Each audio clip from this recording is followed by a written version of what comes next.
Hello my dear friends. আপনাৰ সকলকে Nurul Alam Raju YouTube চ্যানেলৰ নতুন এটি ভিডিঅ'লৈ পুনৰবাৰ আন্তৰিক স্বাগতম জনাইছো। আজিৰ ভিডিঅ'ত আমি জিকে আৰু সোশ্যাল সায়েন্সৰ 20টা অতি দৰকাৰী মাল্টিপল চইচ কোৱেশ্চন আলোচনা কৰি লৈছো।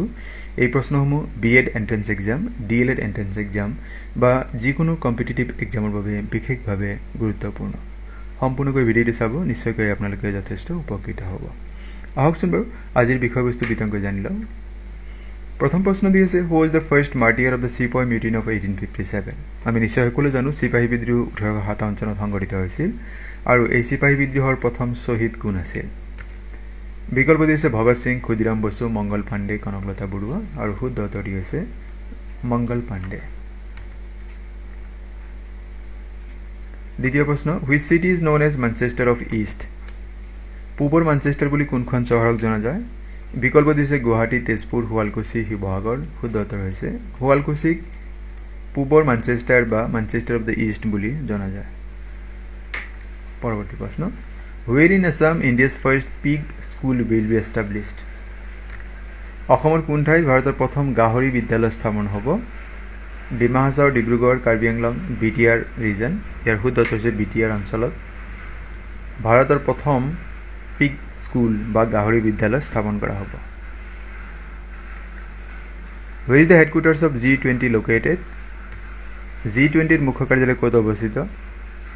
India, USA, France, none of this. আৰু ইয়াৰ শুদ্ধ উত্তৰ হৈছে নান of this.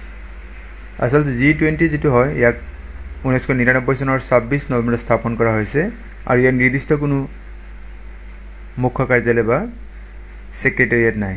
G20 doesn't have a permanent headquarters or secretariat. Question 5. The Khajuraho temple is situated in which Indian state? Khajuraho মন্দিৰ ভাৰতৰ কোন ৰাজ্যত অৱস্থিত? উত্তৰ প্ৰদেশ, বিহাৰ, ৰাজস্থান আৰু মধ্যপ্ৰদেশ। শুদ্ধ উত্তৰটি হ'ব মধ্যপ্ৰদেশ। আৰু যদি কোৱা হয় অসমৰ খাজুৰাহো বুলি ক'লে কোনখন মন্দিৰক বুজায়, তেন্তে উত্তৰ হ'ব Madan Kamdev মন্দিৰক। When Chhatra Diwas is celebrated on account of birth anniversary of Upendranath Brahma. Upendranath ব্ৰহ্মৰ জন্মবাৰ্ষিকী উপলক্ষে কোন তাৰিখে ছাত্ৰ দিৱস পালন কৰা হয়? বিকল্প মাৰ্চ দিয়া আছে আমাক, মাৰ্চ 31, জুলাই 11, মে 22 আৰু আগষ্ট 29। আৰু ইয়াৰ শুদ্ধ উত্তৰ হৈছে মাৰ্চ 31। প্ৰতি বছৰে 31 মাৰ্চৰ দিনটো উপেন্দ্ৰনাথ ব্ৰহ্মৰ জন্মদিন উপলক্ষে ছাত্ৰ দিৱস পালন কৰাৰ সিদ্ধান্ত লোৱা হৈছে। পৰৱৰ্তী প্ৰশ্ন, what is the full form of PISA? পিছাৰ সম্পূৰ্ণ ৰূপটো কি? ইয়াৰ শুদ্ধ উত্তৰটি হৈছে Program for International Student Assessment. Which city is known as Land of Seven Hills? কোনখন চহৰক 7খন পাহাৰৰ ভূমি বুলি জনা যায়? Rome, Moscow, Paris, Beijing. শুদ্ধ উত্তৰটি হ'ব ৰোম। ইটালী দেশৰ ৰাজধানী চহৰ ৰোমক লেণ্ড অফ 7 হিলছ বা 7খন পাহাৰৰ দেশ বুলি জনা যায়। What percent of Earth's surface is covered by land? পৃথিৱীৰ প্ৰায় কিমান শতাংশ ভূমিয়ে বা মাটি আগুৰি আছে? বিকল্প হৈছে 71, 29, 50 and 40%। আৰু ইয়াৰ শুদ্ধ উত্তৰ হৈছে 29%। আৰু এইটো প্ৰায় হয়, এপ্ৰক্সিমেটলি 29%। আৰু জলভাগে আগুৰি আছে 71%। In Assam the national games were held in the year. কোন চনত অসমত প্ৰথমবাৰৰ বাবে ৰাষ্ট্ৰীয় ক্ৰীড়া অনুষ্ঠিত হৈছিল? আমি নিশ্চয় ইয়াৰ শুদ্ধ উত্তৰটি জানো, ইন দ্য ইয়াৰ 2007, 2007 চনত অনুষ্ঠিত হৈছিল। 2007 চনৰ 9 ফেব্ৰুৱাৰীৰ পৰা 18 ফেব্ৰুৱাৰীলৈকে এই ৰাষ্ট্ৰীয় ক্ৰীড়া অনুষ্ঠিত হৈছিল আৰু এয়া 33তম ৰাষ্ট্ৰীয় ক্ৰীড়া আছিল 2007 চনত। দ্য পাৰ্টিশ্যন অফ বেংগল টুক প্লেচ ইন দ্য ইয়াৰ। কোন চনত বংগ বিভাজন হৈছিল?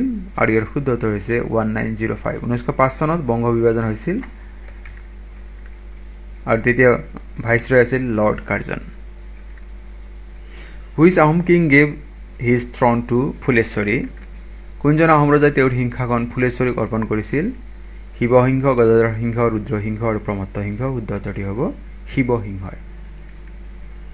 The Ahom king Sivasingha gave the throne to Phuleswari. He married Phuleswari, also known as Pramatheswari Devi. Question number 13, what is the state flower of Assam? অসমৰ ৰাজ্যিক ফুল কি? Lotus, marigold, rose and foxtail orchid. আৰু শুদ্ধ উত্তৰ হৈছে অপশ্যন ডি, ফক্সটেইল অৰ্কিড বা কপৌ ফুল। Question number 15. From which city of China did the coronavirus start? চীন দেশৰ কোন চহৰৰ পৰা কৰোনা ভাইৰাছ আৰম্ভ হৈছিল? সাংহাই, উহান, বেইজিং আৰু গুৱাংজাও আৰু শুদ্ধ উত্তৰটো হৈছে উহান চহৰৰ পৰা আৰম্ভ হৈছিল corona virus When is the first general elections held in India ভাৰতত কোন চনত পোনপ্ৰথমে সাধাৰণ নিৰ্বাচন অনুষ্ঠিত হৈছিল ইয়াৰ শুদ্ধ বিকল্প হ'ব 1951-52 1951 চনত ভাৰতত প্ৰথম সাধাৰণ নিৰ্বাচন অনুষ্ঠিত হৈছিল আৰু এই নিৰ্বাচন 1951 চনৰ 25 অক্টোবৰৰ পৰা 1952 চনৰ 21 ফেব্ৰুৱাৰীৰ ভিতৰত অনুষ্ঠিত হৈছিল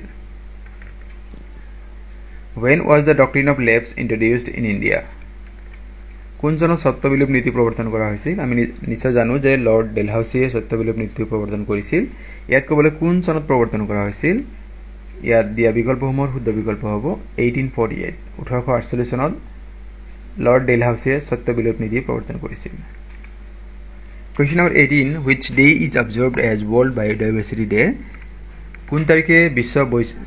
কোন তাৰিখে বিশ্ব জীৱ বৈচিত্ৰ্য দিৱস পালন কৰা হয় আৰু ইয়াৰ শুদ্ধ উত্তৰটো হৈছে মে 22 প্ৰতি বছৰে মে মাহৰ 22 তাৰিখে বিশ্ব জীৱ বৈচিত্ৰ্য দিৱস পালন কৰা হয় 12 জানুৱাৰী দিনটো নেশ্যনেল ইউথ ডে ৰাষ্ট্ৰীয় যুৱ দিৱস পালন কৰা হয় 11 জুলাইৰ দিনটো বিশ্ব জনসংখ্যা দিৱস হিচাপে পালন কৰা হয় আৰু আগষ্ট 19 এয়া হৈছে নেশ্যনেল স্পৰ্টছ ডে ৰাষ্ট্ৰীয় ক্ৰীড়া দিৱস পালন কৰা হয় গতিকে আমাৰ ইয়াতে শুদ্ধ উত্তৰ হ'ব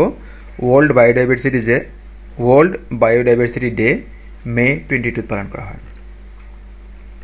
Question number 19 From which of the following continents do the Tropic of Cancer, Tropic of Capricorn and Equator pass? কোনখন মহাদেশৰ মাজেৰে কৰ্কটক্ৰান্তি মকৰ ক্ৰান্তি আৰু বিষুৱ ৰেখা পাৰ হৈ গৈছে বিকল্প আছে Asia Africa south America and north America শুদ্ধ উত্তৰটো হ'ব আফ্ৰিকাৰ মাজেৰে কৰ্কটক্ৰান্তি মকৰ ক্ৰান্তি আৰু বিষুৱ ৰেখা পাৰ হৈ গৈছে আমি ইয়াত চাব পাৰিম অলপ জুম কৰিলে গতিকে আফ্ৰিকাৰ মাজেৰে এইটো ইকুৱেটৰ পাৰ হৈ গৈছে এইটো ট্ৰপিক